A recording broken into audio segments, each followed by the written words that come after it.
Matrix, some of the best players we have with the chances of competing in day 2. And now we're going to see the power of these two decks taking on each other in mirror match. 1-for-1 discard Nibiru met by Ash Blossom. Incredible start here. I didn't even realize Pack was starting. Yeah, I thought it was Mitchell Martin. Well, I mean, here we are. It looks like we're going to be going for that Snake Eye Ash off the effect of Divine Temple. Does he have any ability to continue playing from that? Maybe a Diabell Star here? I love the circles that come out in that ultimate rare, but it's just a pass. Yeah, sometimes setting up Temple so you're able to have the follow-up on your turn is nice, but the bonfire coming down here from Mitchell. Yeah. It looks like you're going to be letting that resolve. Potentially a Drone Lockbird in the hand. We're likely not using Ash Blossom here. If we had Ash Blossom, I think we would have used it on the bonfire just to try to prevent as much damage as possible. But it looks like Snake Eye Ash is hitting the field. Will there be an Effect Veiler? Nope, we're letting this resolve. Looks like Mitchell's ready to get his game on here, and he's going to add Snake Eye's Poplar to the hand. Poplar effect's going to let him add a Snake Eye Spell or Trap. You know, so this is interesting. Pack has yet to use the effect of Divine Temple to put his Snake Eye Ash face up on the field. I wonder what he's waiting for. Do you think he has a second copy of Nibiru in his hand? It's very likely. That could be the case. We're going to see when he decides to eventually use it. But he needs to use it before Mitchell gets his own Divine Temple onto the field, because he can summon from Pack's Spell and Trap card zone as well. I imagine he's trying to use some combination here. It's very likely because he had very few playable cards in his opening hand. There wasn't a lot of engine, so it has to be a lot of non-engine, right? It's very likely that there is a combination of Nibiru as well as Effect Veiler in his hand. Yeah, and we did see him send that Nibiru to the graveyard with 1-for-1. Sometimes that kind of indicates there might be another copy, because the easiest choice to discard is going to be something you have 2 of. Now he's going to rev it up and send that Snake Eyes Diabell Star to the graveyard to summon Diabell Star the Black Witch. Yeah, I wonder how many monsters in your hand are more important than Nibiru. And you know they're not spells and traps because none of them were set on the field. Any other spells and traps would have been used to continue playing the game, so it has to be some combination of Nibiru, Effect Veiler, or some combination of Bystials as well. Indeed. Now let's see where Mitchell goes next with this.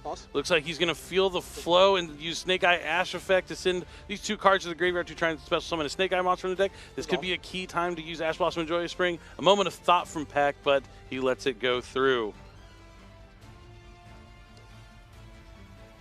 This is another key thing to remember. Divine Temple is able to special summon any one monster from the spell and trap zones from either side of the field, so he might be choosing to preserve his effect to use it on his opponent's potentially Snake Eye Diabell Star. Oh, that is another, that's case, since he is not the turn player, it would be that Chain Link 2, and he has the opportunity to do so. That really heads up play. But Mitchell's going to continue. He's going to try and high-five this guy and place that Ash Blossom and Joy Spring in the spell and trap card zone, thanks to Snake Eyes Diabell Star. Yep, any fire monster here, just like Poplar. You put Ash in the go. Apologies. 53, right? Oh, this is 83? Thank you. Is this the moment where Pack is going to swing into action and have a response? It looks like he is going to use his Divine Temple to Snake Eye, targeting his own Snake Eye Ash to special summon it to the field. You kind of had to do something, right? Enter battle phase is threatening a lot of damage here. I mean, in fact, enough to win the game. Yeah, enough damage. 8,000 damage on the board, a little over 8,000. But now it's time for Pack to build up his defenses before Mitchell's ready to link into the Vrains. We're going to get that effect of Poplar here. Poplar is going to be able to add some follow-up. Yep, okay. Mitchell not needing to do anything about it just yet. Going to be adding the original Sinful Spoils. Mitchell just has to be careful from those points of interactions from the hand. He just needs to preserve his resources as much as he can. Really take it slow here. He doesn't need to just throw all his resources into a Nibiru. I think that's what he has to be most cautious of. That is the most impactful card that could come from his opponent's hand. Yeah, he's just going to need to take a chance, believe in himself here, and he's going to use that original Sinful Spoils, sending that Ash Blossom that was sitting in the spell and trap card zone to the graveyard to spell summon Snake Eye Oak from the deck. Sure. You know, Snake Eye cards, you know, kind of together as one, because divided they're none. Kind of the strategy here for the Snake Eye cards, but we see them all together on the field. 5 monsters on the field for Mitchell Martin. Now, here is a really easy pivot into a Selene, into the Appaloosa, or just climbing via any means. Do you think Mitchell will be satisfied with just an Appaloosa, or do you think he's going to try to play around the combination here? It's tough. I mean, I think he's definitely considering Nibiru at minimum, but yeah, to put him on Nibiru and Effect Veiler, if he didn't have any cards on the field, you know, thinking maybe he could have an impermanent Nibiru, maybe, but it's tough. I mean, we have to know, like, his cards aren't, the other cards in his hand aren't starter cards. But yeah, one of them is in fact that Nibiru, the Primal Being. And all 5 monsters on Mitchell Martin's side are going to the graveyard. But that Snake Eyes Flamebird still has its effect accessible. That does provide 3 total bodies to the opponent here. And there have been 0 Fiendsmith cards played so far. So he will be able to trigger the Flamebird as well with the Nibiru token to generate some bodies. Now it is just, what can the remainder of Pack's hand provide? We know there's still 1 mystery card here. It's original Sinful Spoils, as well as 1 card that was previously unused. He also has the option to use the effect of Poplar to put his Snake Eye Ash back into the Spell and Trap Zone, or the Poplar itself. But I don't think you want to, because Mitchell's Divine Temple has not been used yet. Very true. Something to keep in mind, since he can special summon from Pack's Spell and Trap Card Zone. It looks like he does consider that and doesn't place anything there for Mitchell to take. Which I think is a pretty big tell that the last card in Pack's hand is a Bestial. Could be the case here. Looks like Mitchell Martin taking a chance to look into his extra deck. Going to be linking away the Nibiru token as well as the Snake Eye Ash, going into Hida, going able to go after either the Snake Ash or the Poplar, just immediately taking the Ash and linking it away, likely into Promethean Princess. Yep, here comes Princess. Princess is going to bring back probably Snake Eyes Flamebird's Dragon. You called it. I mean, Mitchell's heart's probably beating in hyperdrive right now. He's playing quickly. He's going to link away the 2 cards for Salmon, Great Raging Phoenix. Then it's going to go into World Sea Dragon Zelantis. This is enough if Pack doesn't have anything. So the Zelantis is going to banish all monsters on the field, then special summon them all back. And since Pack special summon, a monster special summon to Pack's side of the field, Promethean Princess can special summon back from the grave, destroying the Flamebirds. Then since a fire monster is destroyed, Raging Phoenix comes back, gains that 3,000 attack from Flamebirds, and he can go straight to battle. But if he does have that Bestial, it could help. But the World Sea Dragon's Zelantis battle phase effect, being able to destroy cards in the battle phase, might be enough, unless it's a Druis Worm. I think the way this game is played out, it has to be a Druis Worm, right? I'm feeling it. Because anything else, I think Pack would have conceded by now. On attack declaration of Zelantis, I'll get to activate Druis Worm. Here's Bestial Crazy. Druis Worm. Let's go. This is the one way to stay alive here. He does have the original to play off the Divine Temple. So he's going to try and banish Nibiru to summon the Bestial Druis Worm. Probably the only target available. Yeah, this really disrupts. I didn't see which one he declared the attack with initially, but just normally Sea Dragon can just clear everything off the field with that battle phase quick effect, but the Druis Worm will take one of these monsters down with it. Summoning in attack mode here. Sure. Going to be using the Zelantis to get rid of all the face-up cards here. Effect, targeting. Got to send that Raging Phoenix, I think. Yeah, it's the biggest monster. Right? It's huge. So he's able to stay alive. Yep. 25? So he's going to take 25 and 27. Yep. Bring it down to 2,800, correct? Yep. Yep, so there's still not a lot of actual interruption here from Mitchell Martin with these 2 bodies, but he still has access to the entire Fiendsmith line, I believe. He just has to find a way to climb into it. He's still locked into fire at this point. He is Unfortunately, definitely. we still need a live draw here. I suppose any normal summon can do a lot. I mean, we've played this game before, but never quite this way. It's like an all-out war with these monsters that obey. I will pass turn. And that's going to be it for Mitchell Martin. So just a Princess and a Zelantis. Yep, there's not going to be a Nibiru coming from Mitchell Martin's side. Yep, we're going to be normal summoning Effect Veiler, going into Anima. Wait, oh, I don't know if I want Anima. I don't want his Princess gone. Anima effect target? Really? Okay. Oh, are you worried about Nibiru? Or? Yeah, I just didn't want to give him the option. This might be his only way to be able to resolve the original, but he has the Ash Blossom and Joyous players here in game number 2. We'll see if there's a normal summon Snake Ash, but we're going to be leading with just Diabellstar, discarding the Snake Eye Diabellstar. Yeah, Snake Eyes Diabellstar, not something you really want to see in your hand, but he'll be able to maybe put it back in the Spell and Trap card zone with a Snake Eyes Poplar at some point in this turn. I mean, yeah, opening Diabellstar with Snake Eye Diabellstar is a extended combo more so than just opening a regular Diabellstar. So it's not necessarily a bad opening. It's usually a good opening, but it is very vulnerable to a lot of different interactions from your opponent, so you don't really want to use the full extension of it. But when you have access to Temple and Poplar, this is already pretty strong. Yeah, his hand is no short of starters this time. Last time he had a few too many defensive options and had to just pass the turn on after just one Ash Blossom and Joyous Spring, but sometimes that 1 point of interaction is enough. But now we're going to see a Link summon for Moon of the Closed Heaven. And Fantastical Dragon Phantasme always comes in and out of popularity, and we see it here. You're going to be able to draw 2 cards and put one back into the deck since Pack special summoned a Linked monster. Yeah, I believe this makes a lot of sense for Phantasme to coming back into the format when you have something with the Fiendsmith engine that's really reminiscent of the Orcust engine, right? So that was a very popular reason to play Phantasme back then. It's a very popular reason to play Phantasme right now. Math checks out on that one. It is a fantastic card. You can get this version as a quarter-century secret rare and rarity collection too. Actually, a ton of cards that we've seen in the player decks are in rarity collection too. If you want to bling your deck out in all sorts of different rarities.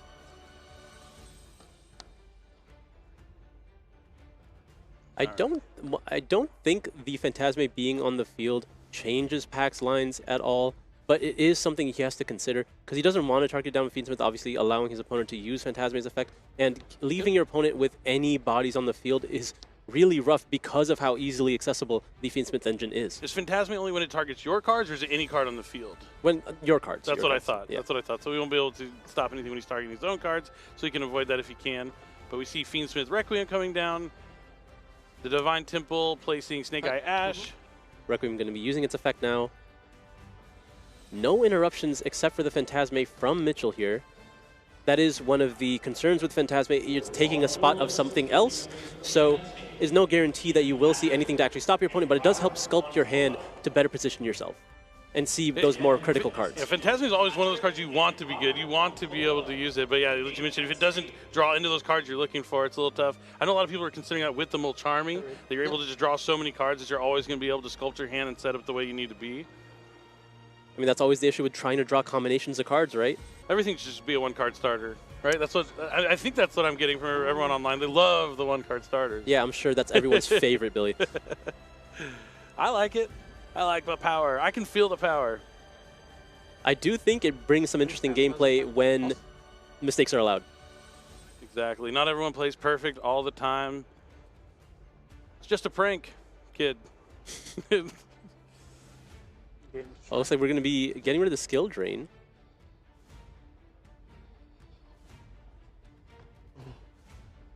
So he opted to use the effect of the Engraver to force out a Phantasme, try to get a card out of his hand because he has the additional body. He doesn't need to have the Engraver on the field, so he just forcing the Phantasme. How do you feel about siding and skill drain going second? It's probably for crossout. Ah, but he just happened to draw it. Yeah, you were mentioning that before. Target. It's very interesting that he happened to keep that with his hand after the Phantasme had already resolved. I wonder what that indicates about his hand. It might have a lot of bad cards. You got to pick up on those key things. The information you can get from what your opponent's doing. Definitely something you want to keep in mind. But yeah, if he kept the skill drain, what else is there? Another copy of skill drain, maybe? I don't know. There's no way that he put in 2. There's no way he wouldn't put back skill drain over anything else if he wants to cross it out. I guess if he doesn't have a cross out, I guess would be. Yeah, like maybe case. he put back something along the lines of Snake Idea Bellstar. True. Lullaby of Obedience. Or maybe even a Fable Lurie. Oh, Lullaby of Obedience. Well, what's he going to call? Snake Eye Ash. It's not in my deck. Say it. Say it. I don't have Snake Eye Ash. Oh, no, he does, in fact, play Snake Eye Ash in his Fiendsmith. I think he would be kind of satisfied with his opponent saying, yeah, I don't have Snake Eye. I mean, that would mean 3 copies are in his hand. Was it Cyber Dragon? Is that what Bowden called? Yeah, all 3 were banished. Like, that was rough. Shout outs to Bowden in the finals of the World Championship. Lullaby Obedience is a strong card if you use it correctly. Pack was one of the people who popularized this card actually in the past few months. Still rocking it here to the NAWCQ. Yeah, but he was able to preserve his normal summon here as well by using the Bonfire for the Poplar, playing around Droll as well, but really pairing well with the Lullaby of Obedience.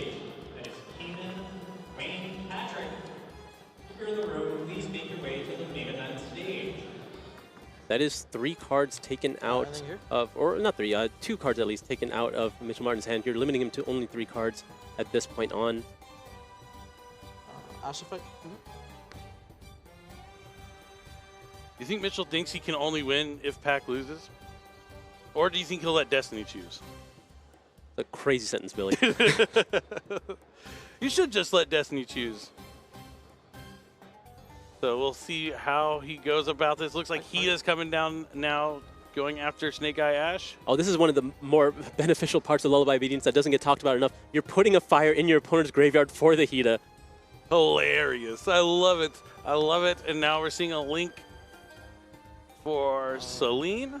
Celine's going to get some counters since there's 3 or more spell cards in the field or graveyard. It's going to be able to remove 3 of them to special summon back a spellcaster. You're going to be summoning back that Diabell Star. Oh, that's mine. For some reason I thought it was yours. He was just so used to taking his opponent's cards, he was just giving them away. For 2? The Appaloosa has now hit the board. How fast Pack is going really is making me feel alive right now. He knows what he's doing. He's putting back the Moon of the Closed Heaven, special summoning out Fiendsmith Engraver. Making sure if he wants to use the Flame Bridge effect first. Nope, we're going to be linking those away. This likely goes into... Yep, there is the Moon of the Closed Heaven. We've already seen one Valor gone, so I think he's not too concerned about a combination of Valor and Nibiru at this point. He's just going to try to make the strongest field that he can from this position. He's ready to go. He feels the flow. He's going to link, summon. Into Sequence. This is the point of putting that Closed Heaven back in the field. Sequence is now able to use its effect, Fusion Summon. Putting back the Moon of the Closed Heaven. Likely the Engraver, as well as the Requiem. Maybe? Or just the 2? No, we're going to go for Lacrima. Lacrima is going to let him either add back Effects targeting. or special summon the Fiendsmith Engraver. This? Yep, adding the Engraver to the field. He has not used Track this turn, right? He has not. All right, we're going to be overlaying those 2 level 6 monsters into Beatrice. I wonder what else he needs at this point. That's a pretty good question most turns. Like, what else do you need? But you could always have more. We've seen the subpar boards get broken pretty easily, so playing optimally is huge. Did you just Beatrice down wanted to get a draw? Yeah. Nice. Why not? Why not? I like it. Giving yourself all that kinds of additional follow-up here. Getting more information before he decides on the remainder of his field. All right, so now it's just a line of when will he make Princess? He has not made IP Masquerena yet, so I think maybe he just consolidates the field, makes IP Masquerena here. Yep, and then now he can link away the sequence as well as the IP into Princess, and then use the Princess. Oh, okay, yeah, and then we have the final extra body. There is the Magnum here being able to banish the Beatrice. This is going to let him end on most of the full field here. You're going to have the Appaloosa, you're going to have the Flamebridge Dragon with the IP in the back, and then you're also going to have the Princess in the graveyard. Again, I was going to say, do you SP Little Knight here just to get rid of the Phantasme, which also comes into play that he forced out the Phantasme earlier in the turn? Nope, he hasn't done the Princess just yet, but I'm somewhere down the line, but it looks like he's just going to go for the Flamebridge IP. Yeah, I don't know what he's going to link away the Princess into, because he has used a lot of the fire monsters in his extra deck already, maybe a Nightmare Phoenix just to keep the Appaloosa invulnerable as well. Yep, there it is, Nightmare Phoenix calling to the Appaloosa, so it will not be destroyable by battle, which is pretty important in the face of the Phantasme. Definitely, he's going to have to reach down deep, beat defeat here. Yep, and he has the Druid Swarm as well, which can come in handy with the IP Masquerena. This could be a very strong SP Little Knight play. And the Little Knight will also be indestructible by battle. Pretty cool, pretty cool. Definitely a good turn 1 here from Pack. Now Mitchell is starting with the Phantasme on the board. Yep. Appaloosa has 3 chances to negate with 2,400 attack. Enter battle phase. Yeah. I mean, we talked about Phantasma being a cool option. This is another thing that it kind of sticks on the field, so it helps you start your turn in a little bit of a better position. At least going to maybe force out this IP being pushed up by Snake Eyes Flamebridge Dragon. Potentially. He could wait. He has the Divine Temple as well. Wow, he attacked with the Phantasme, forgetting that the Nightmare Phoenix makes it protected by battle. Oh, no. So now he's forced into main phase 2, going to normal summon the Poplar. I think I'm ready. It looks like he activated the Poplar, or sorry. You wouldn't have fell for that, Asala. You called it. Yeah, well, I thought there was a purpose in summoning it there, yeah. Yeah, so on the summon of Poplar, he was not activating the effect, not feeding it to the Appaloosa here. You're able to summon out the IP Masquerena, threatening the SP Little Knight at any time. Another Phantasma hitting the field. He has a lot of links on the field. You have to do it. You have to use it as a trigger. On summon, I went summon IP, then I go IP effect. but I'm turn Oh, player. okay. Yeah. Okay. Yeah, just a little bit of miscommunication there. He does not have priority to activate the IP Masquerena effect I was because saying he's on not the turn player? Because I'm turn player, so I get to make first.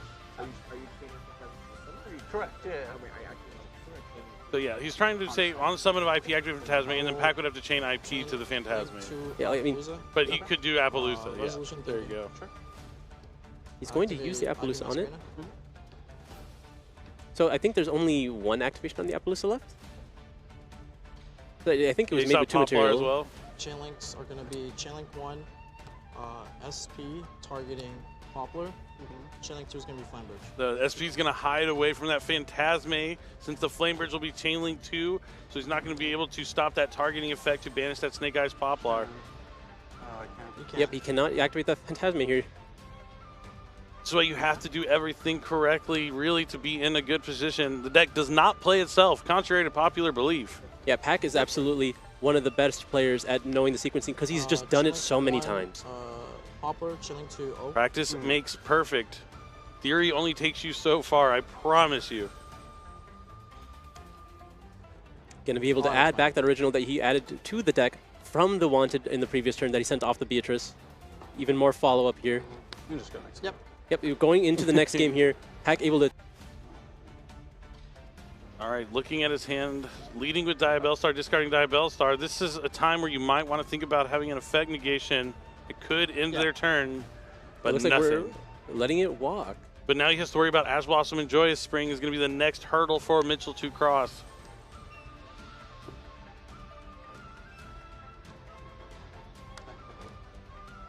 Yeah. All right, we're letting all this go through. This is the point where, like, when you open with just Diabellstar, I mean, I didn't see his hand, but if you have just Diabellstar, you don't feel great because at any point you literally lose to anything they could possibly have in their hand. Oh, but it is a Veiler.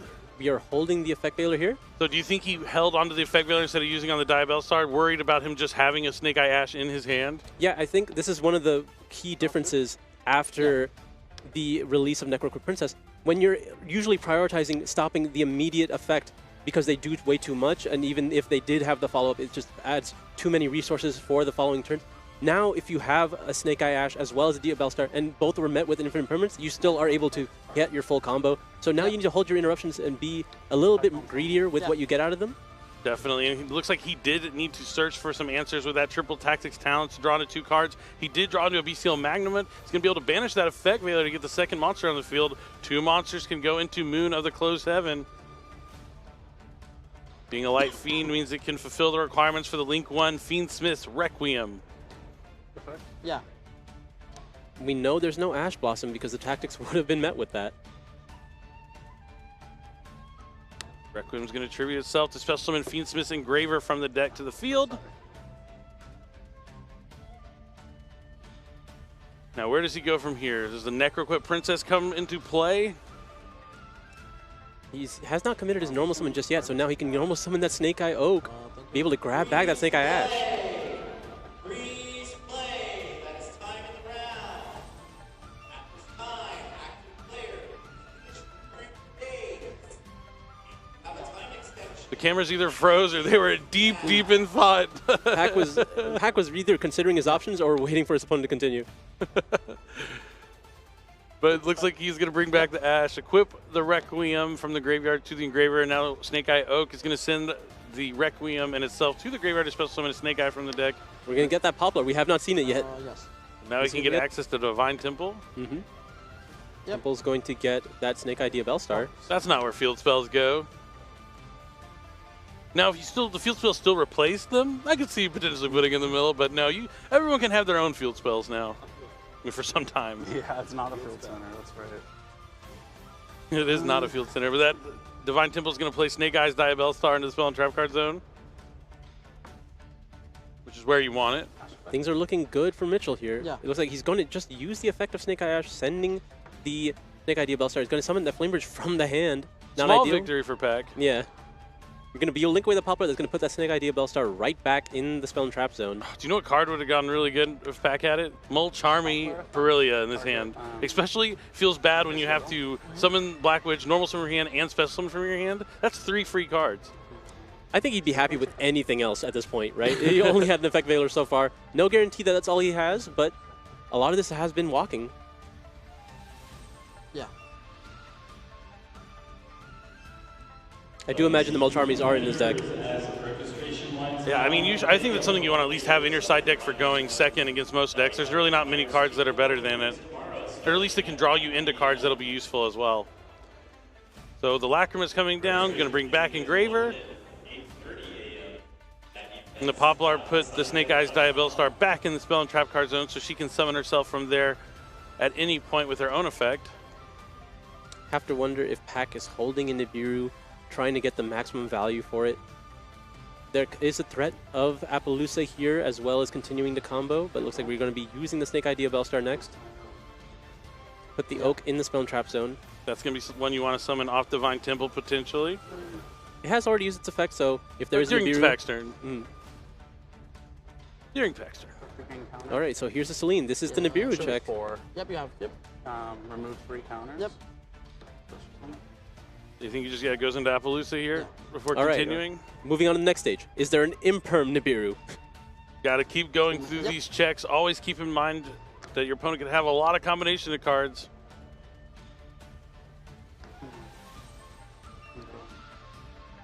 Overlay for rank 6. Probably He has. gonna be This is, Beatrice. okay, it's time. Will he be resolving his secret tech? Oh yeah, I completely forgot about that. This would be cool. It is. We do get to see it. Spell Spell Canceller. Canceller for the Flameburge. Yeah, we were talking about before, like, how does he get spell? We understood he sends Spell Canceller to the graveyard with Beatrice, but how does he get it out? Snake Eyes Flameburge Dragon is always That the monster answer. can summon anything. Oh, it looks like we're going to be linking off the Flameburge now into Moon once again. Flameburge is going to be able to summon back 2 monsters from the graveyard before it's eventually revived with something along the lines of Promethean Princess. That Imperm Nib could still help him. Thinking. Oh, he has No. the combination. I think he has a combination. He could also just have like Bestial Nib or something, try and force out Appaloosa Negate and then chain. I wonder if I mean, If it's Imperm Nib, you definitely just. is there a reason to hold it? Why even let him get to the princess? Oh, it's just Imperm alone. Oh, okay. But this is huge. Like stopping that Flameburge Dragon from getting back on the field means you're not getting Spell Canceller. Locking him into fires? Well, not anymore. You think he'll look to go Nightmare Phoenix to protect his Appaloosa by battle? Should replace, yeah. That would be hilarious. Be like, oh, but that's adapting and seeing like your opponent do something and then doing it in the next game. There ain't nothing wrong with that. That's called learning. Imagine there has to be something better that he can make at this point. Maybe he can. He can't climb back into sequence to do anything. He's already gone through that entire line. He can't make IP. He can make it just an SP. He can't make SP, can he? It's infinite impermanence. Oh, he got impermed. You're right. You're right. He's not locked into fires. But, gosh, I mean, you can always just make SP's tough. Celantis. Oh, he does play Raging Phoenix still. You're right. We've seen some players cut Raging Phoenix and Zelantis, though that's a tough card cut. I mean, that's the big part about the Fiendsmith cards. It's a huge package to go into your extra deck, so you're going to have to make sure you have to give up something, whether it's Access Code Talker, which a lot of players have cut. But you can still use that. The Access Talker is just 1 card, while World Sea Dragon, Zelantis, and Raging Phoenix is 2 cards. But you got to find a way to fit all those cards into the extra deck. Yep, there is that SP Lil Knight. Probably going to banish his own Snake Eye Ash. Oh, nope. Yep, just going to be passing back here, getting the Magnum additional value. It's Druis Worm. That's a good search. The B-Seals have been huge this weekend in a lot of players' decks. I think the other card is Phantasme. All right, so Appaloosa, SP, Druis Worm, Princess waiting in the Don't say my graveyard. main. Has the Poplar as a fire monster on the field. He has the Divine Temple to bring up the Snake Eye Oak. But Pack is going to start with a Lullaby Obedience. That is a strong one, but I don't know if it'll be enough. It's a very strong combination for Mitchell here. I'll call Poplar. Gonna go for the Poplar. Snake Eye Poplar. Good. I don't think there's another Poplar, but just in case. Nope. It should be good. I Okay. will go ahead and add it to your hand. I'll declare the effect in my hand. All right, since Snake Eyes Poplar was added to Pack's hand, Okay, he can Snake Eye reveal it Poplar. to special summon from the hand. Doesn't matter whose deck it comes from. Having two really solid options between Snake Eye, regular Diabellstar, as well as Poplar, where it doesn't matter if it goes to hand or field. Sure. Really strong here. Now it's Another going Poplar. to force out the Appaloosa negate. That is one. It was made with Celine, so I believe it only has the 2 uses, so only 1 left. Only that 800 attack remaining. What else does Pack have at his disposal? He had to use Effect Veiler and Infinite Permanence, so he's down a couple cards already. Now he's going to normal summon that Poplar, attempt to activate its effect again. See if he uses SP or Appaloosa. Appaloosa going to 0. Yep, it's going to take both uses there. Does he have a Diabellstar? I mean, it doesn't even feel great. He's going to be giving it back to Mitchell. That is true. It's not his Poplar. It's our Poplar. Sharing is caring. We can at least make Anima now. Take another one of his Poplars. It forces out the Princess because he'll take away Yeah, his fire. sounds Oh, no, but he has Divine Temple to give him another one with Snake Eye Oak. He also just has SP Little Knight. Yeah. There is the Snake Eye Ash. Off of the effect of the Snake Eye Oak, it's going to be able to get him another resource. Either just an Ash for next turn. Yeah, most likely just an Ash for next turn. Considering both Poplars are on the table. So Anima take Poplar. Good play 3. So Anima's going to take the Poplar. Yeah, this is what I was wondering. Did he hard drew the original? Wow, so the Poplar was just a bait. He was using it as an infinite impermanence to use all those negates out of Appaloosa, but he always had the original Sinful Spoils all along. Does not have access to Divine Temple anymore. Might not even be in his deck at this point because he might side it out to fit more interruption.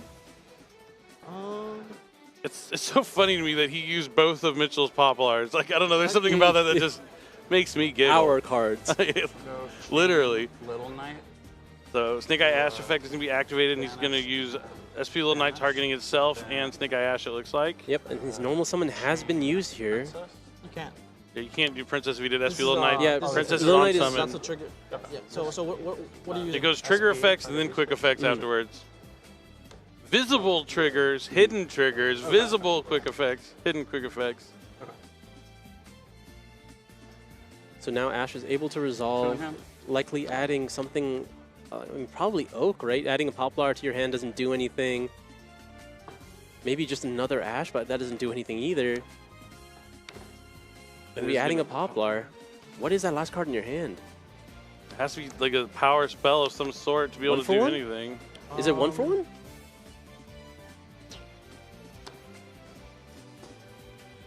Pass. Oh, It's it's just a nothing. pass back. He Tough. gets the Little Knight back, and the Snake Eye Ash will come back to the field as well.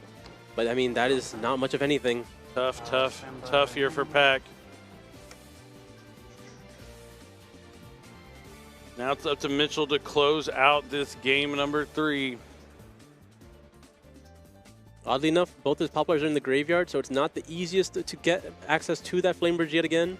But we're going to go into the Zelantis from the Appaloosa, and that is enough.